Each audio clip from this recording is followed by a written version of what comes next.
చూసినావా ఎంత పెద్ద ఉందో. ఇగో ఆ తాడులు చూసినావా, వినాయకుని ఆ తాడులకు గట్టి ఇగో ఇక్కడ వేస్తారు. అందుకే ఎక్కడికక్కడ మొత్తం శుభ్రం చేస్తున్నారు. చూడండి ఎంత మందురో చూడు.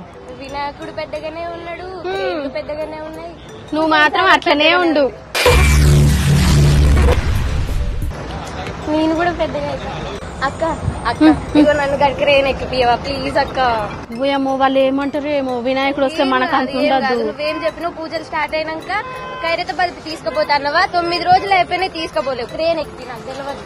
అరే అట్లా అంటే ఎట్లా, వాళ్ళని అడుగుతాం. ఆగు అడుగు, అన్నలను అడుగు, ఎక్కిపిస్తారు. అడగద్దులే, ఎక్కు.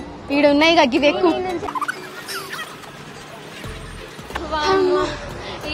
ఎక్కుతా అని సంబరపడ్డా గానీ ఎక్కినాక మాత్రం ఆయాసం అవుతుంది నాకు. అది ఎక్కేటప్పుడు కూడా చూసినావా ఇంత పెద్ద డ్రెస్ కొనిచ్చినావు నువ్వేమో పిల్ల లెక్క కనపడాలని, గానీ అది ఎక్కేసరికి కింద పడతానేమో అని చాలా భయం.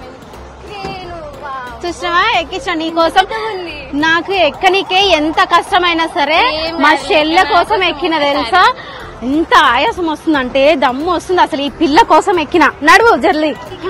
గీడ ఎందుకు ఉంచిర్రు అసలు నాకు అర్థమైతలేదు ఇంకా. ఇప్పుడు